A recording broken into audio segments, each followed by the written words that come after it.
Eh bien bonjour et bienvenue, vous disposez d'une Prusa i3 MK3 comme la mienne. Vous avez entendu parler de la mise à jour MK3S qui vient de sortir et vous désirez faire évoluer votre imprimante. Eh bien aujourd'hui on en parle.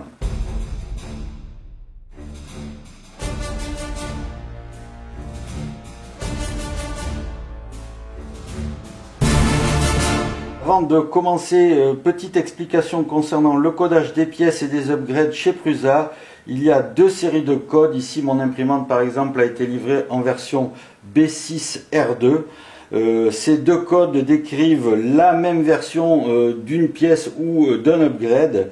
Le premier code, en fait, ici, le B6, par exemple, représente le code imprimé sur les pièces lorsque c'est Prusa qui les imprime dans son usine. Donc les pièces livrées avec l'imprimante ou commandées sur le site Prusa seront estampillées B6, alors que la même pièce que vous allez imprimer par vous-même en téléchargeant le fichier sur le site de Prusa sera, elle, estampillée du code R2.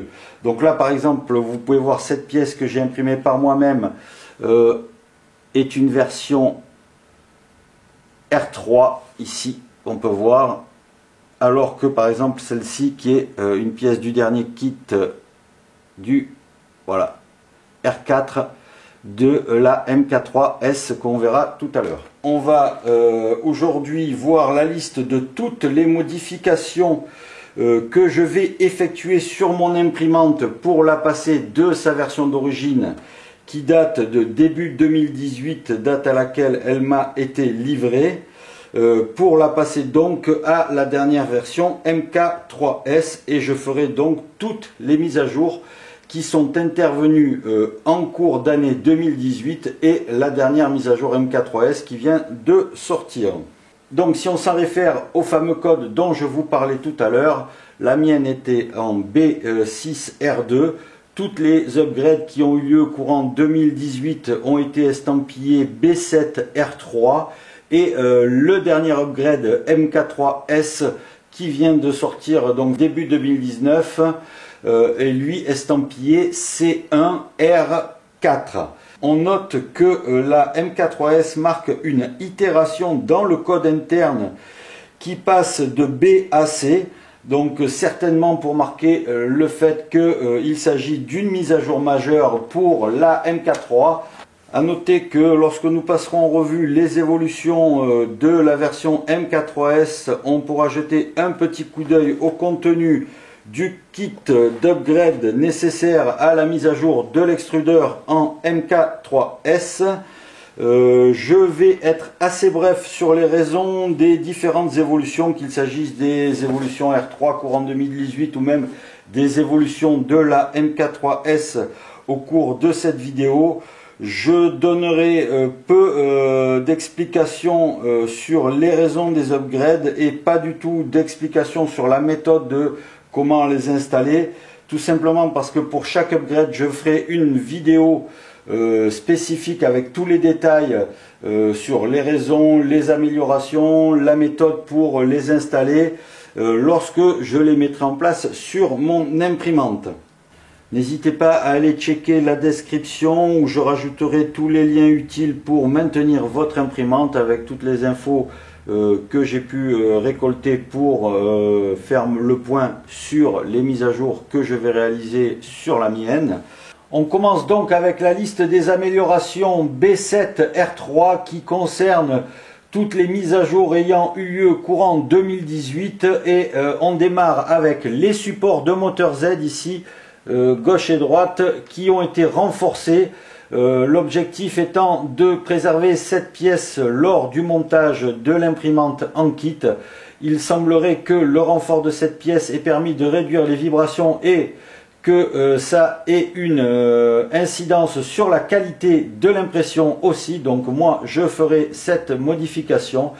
Même style de modification, nous avons eu une mise à jour des extrémités de l'axe X ici, donc gauche et droite. Pareil, un renfort ici de la paroi verticale pour éviter l'écrasement de la pièce lors du montage de la poulie et du serrage du moteur ici de ce côté. Donc il semblerait là encore que le renfort de cette pièce ait permis d'améliorer la rigidité du cadre. Donc même si cette amélioration n'est pas référencée comme une amélioration pour la qualité d'impression, elle semble avoir un impact. Et dernière modification R3, la modification de la boîte de la carte mère de l'imprimante. Ici on peut voir l'empreinte pour la mise en place d'une carte Arduino et l'utilisation d'Octoprint sur notre imprimante. Et aussi la modification des systèmes de fixation ici du câblage, donc câble de l'extrudeur et câble du lit chauffant, avec un système maintenant de pinces avec des pièces en plastique vissées sur les câbles au lieu de collier de serrage en plastique ici. C'était pas très performant comme système de fixation. Donc avec ce nouveau système, on va avoir une meilleure fixation, quelque chose de plus propre. C'est pas forcément une mise à jour nécessaire, mais sachant que lorsqu'on va mettre à jour notre extrudeur ici avec la mise à jour MK3S, on va devoir refaire tout le câblage sur la carte mère. Donc quitte à intervenir sur la carte mère une fois, je préfère intervenir sur ce changement maintenant, parce qu'après, une fois que tout sera en place, j'aurai plus tellement envie de tout démonter au niveau électronique pour refaire mon câblage. On avait deux modifications R3 qui concernaient le tendeur de courroie Y et l'extrudeur en version R3, mais comme ces deux modifications ont été de nouveau mises à jour dans le MK3S en version R4, on n'en parle pas à ce moment-là, on en parle juste après quand on va présenter les modifications de la mise à jour R4 MK3S. On commence avec la modification des pièces de la tension de courroie Y située sous le plateau ici. Donc on va jeter un petit coup d'œil. Voilà. Donc en fait les pièces concernées ici sont celles-ci. On a la partie du support moteur arrière qui a été renforcée. Ici on peut voir avec cette partie-là. La partie centrale ici qui a été remplacée par deux pièces et qui vont maintenant se charger de la tension de la courroie qui auparavant était dévouée à la pièce frontale ici avec les deux vis qui sont là derrière, qui étaient censées donc tirer sur la courroie de cette manière, mais en laissant de la mobilité et un manque de précision sur l'alignement de la courroie qui faisait que cette dernière pouvait venir toucher les poulies, les bords des poulies ici et là, ce qui engendrait des vibrations dans le plateau et éventuellement du layer shifting. Donc la pièce frontale dorénavant ici, la nouvelle pièce sera fixe, la partie arrière renforcée et la tension qui sera faite ici au centre avec ces deux nouvelles pièces. Il vous faudra deux petits boulons et deux petits écrous supplémentaires ici qui ne sont pas fournis. Donc on verra dans les pièces de rechange si on a ça, on verra ça. Je fais juste après cette vidéo. La première modification que je vais faire et pour laquelle je vais vous faire une vidéo sera cette mise à jour là. On passe maintenant à la dernière mise à jour de la MK3S qui va concerner l'extrudeur. Là il y a eu pas mal de modifications qu'on verra en détail dans la vidéo sur la mise en place de cet upgrade. Je vais vous dire rapidement les éléments qui ont été modifiés. Tout d'abord le capteur de filament ici qui a été revu et corrigé. On passe d'un capteur purement optique à un capteur mécanique afin d'éviter tous les problèmes rencontrés sur les différents types de filaments à cause des couleurs, de la transparence, de la réflexion, etc. Donc là, plus de problème. Une refonte de la ventilation, que ce soit de la partie chauffante ici ou de la pièce. On a une refonte complète du système de ventilation. Un changement de montage du corps de l'extrudeur par rapport au chariot qui va nous permettre de faire des interventions, des modifications beaucoup plus simplement, et un affinement du corps de l'extrudeur qui va rapprocher le moteur ainsi que la partie chauffante et la tête d'impression la buse, qui vont donc être rapprochés de l'axe, ici l'axe X, permettant d'éviter ou en tout cas de réduire le porte-à-faux ici. Donc là, en rapprochant le tout, en rapprochant toutes les masses de l'axe, on va éviter au maximum les vibrations. Donc je suis assez impatient de tester ces nouveautés pour voir si effectivement on aura le résultat escompté sur la qualité de nos impressions. On termine cette vidéo en regardant le contenu du kit que j'ai reçu donc pour la mise à jour MK3S et qui concerne uniquement l'extrudeur ici en version donc MK3S.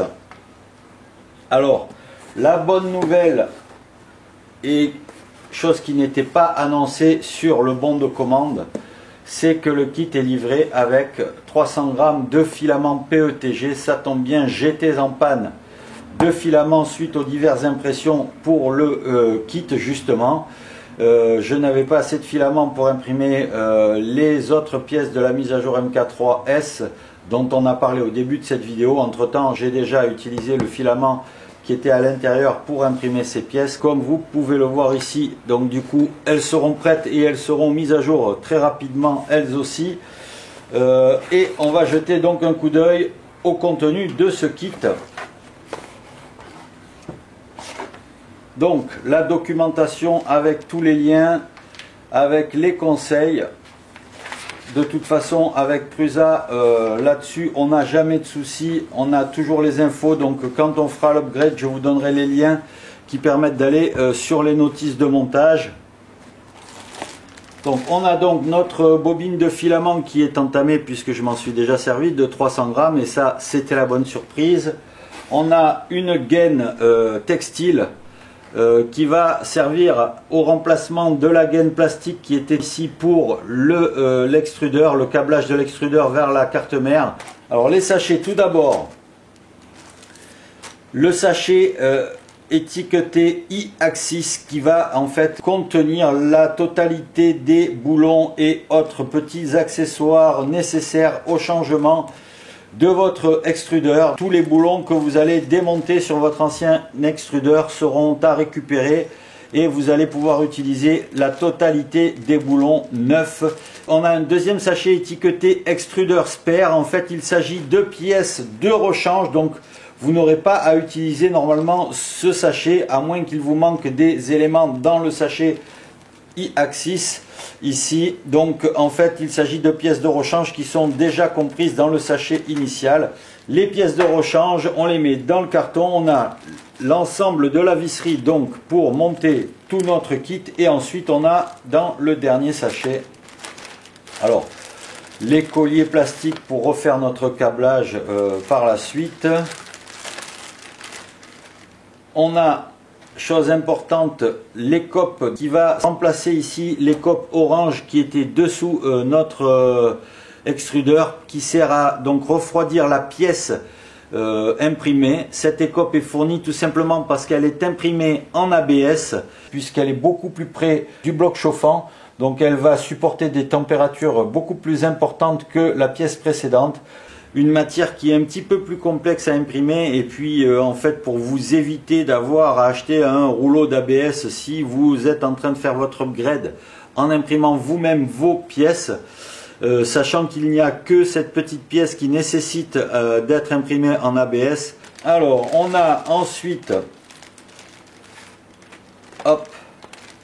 notre nouveau capteur de filament avec son nouveau câble ici, donc qui nous permettra d'installer le capteur et de le câbler sur la carte mère.